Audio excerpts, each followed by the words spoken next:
इस वीडियो में आप सभी को बताया गया कि नालंदा विश्वविद्यालय को बख्तियार खिलजी ने कैसे जलाकर राख कर दिया और क्यों नालंदा विश्वविद्यालय की पुस्तकालयों को आग लगा दिया गया और क्यों नालंदा विश्वविद्यालय के प्रोफेसरों की हत्या करवा दी गई। दोस्तों, जब बात आती है दुनिया के सबसे पुराने शिक्षा संस्थानों की तो नालंदा विश्वविद्यालय का नाम सबसे ऊपर ही आता है। बिहार की राजधानी पटना से करीब 120 किलोमीटर दक्षिण उत्तर में प्राचीन नालंदा विश्वविद्यालय के आज भी अवशेष देखे जा सकते हैं। वहीं अगर इतिहासकारों की माने तो यह भारत में उच्च शिक्षा का सर्वाधिक महत्वपूर्ण और विश्वविख्यात केंद्र था। बिहार के नालंदा में स्थित विश्वविद्यालय 8वीं शताब्दी से 12वीं शताब्दी के बीच में दुनिया के कई ऐसे देशों के छात्र यहाँ पढ़ने आया करते थे। बताया जाता है कि कोरिया, जापान, चीन, तिब्बत, इंडोनेशिया, फ्रांस और तुर्की जैसे देशों के छात्र इस विश्वविद्यालय में पढ़ाई करने आते थे, लेकिन आज वह विश्वविद्यालय खंडार में तब्दील हो गया है। तो आइए दुनिया का सबसे पहले विश्वविद्यालय के इतिहास पर एक नजर डालते हैं। नालंदा प्राचीन भारत में उच्च शिक्षा का सबसे महत्वपूर्ण और प्रसिद्ध केंद्र था। बौद्ध काल में भारत शिक्षा का सबसे बड़ा केंद्र था। इस विश्वविद्यालय की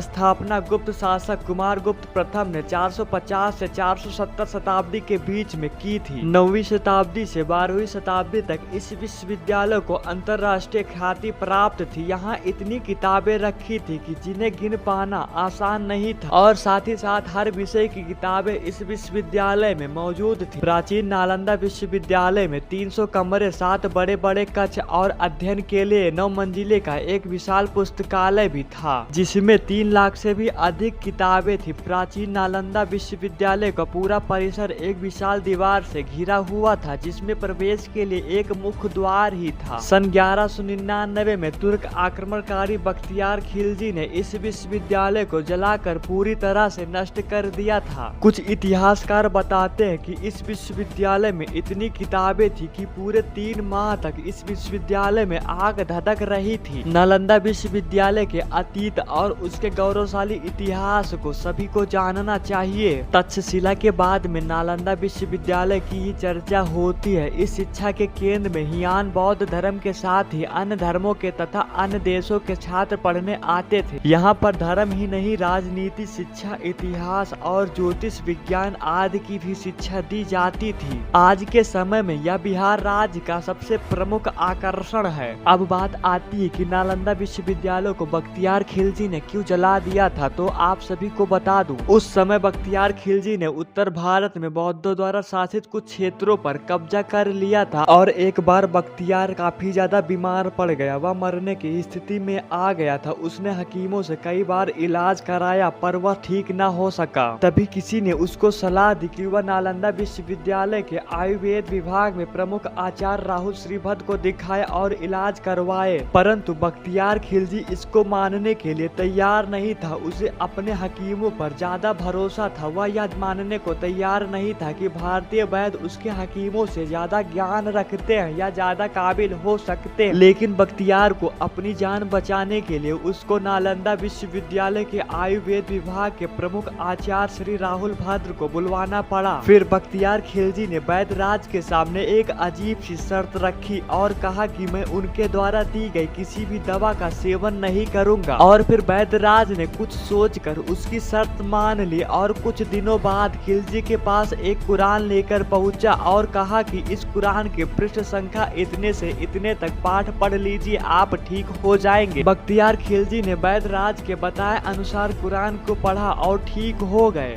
ऐसा कहा जाता है कि वैद्यराज ने कुरान के कुछ पन्नों पर एक दवा का ऐसा लेप लगा दिया था कि वह थूक के साथ उन पन्नों को पढ़ता और ठीक होता चला गया। बख्तियार इस तथ्य से परेशान रहने लगा कि एक भारतीय विद्वान और शिक्षकों को उनके हकीमों से ज्यादा ज्ञान कैसे है। फिर बख्तियार खिलजी ने देश से ज्ञान, बौद्ध धर्म और आयुर्वेद को जड़ से नष्ट करने का फैसला किया। परिणाम स्वरूप खिलजी ने नालंदा विश्वविद्यालय की महान पुस्तकालय को आग लगा दी। थी और बख्तियार खिलजी के आदेश पर नालंदा विश्वविद्यालय के हजारों धार्मिक विद्वानों और भिक्षुओं की भी हत्या कर दी गई। कुछ इस प्रकार नालंदा विश्वविद्यालय को जलाया गया और नालंदा विश्वविद्यालय की सारी पुस्तकों को नष्ट कर दिया गया। उम्मीद करते हैं कि आपको यह वीडियो जरूर पसंद आया होगा। अगर आपको यह वीडियो पसंद आया तो नीचे कमेंट करके बताएं और अपने दोस्तों के साथ इस वीडियो को शेयर करें। Thank you so much for watching my video.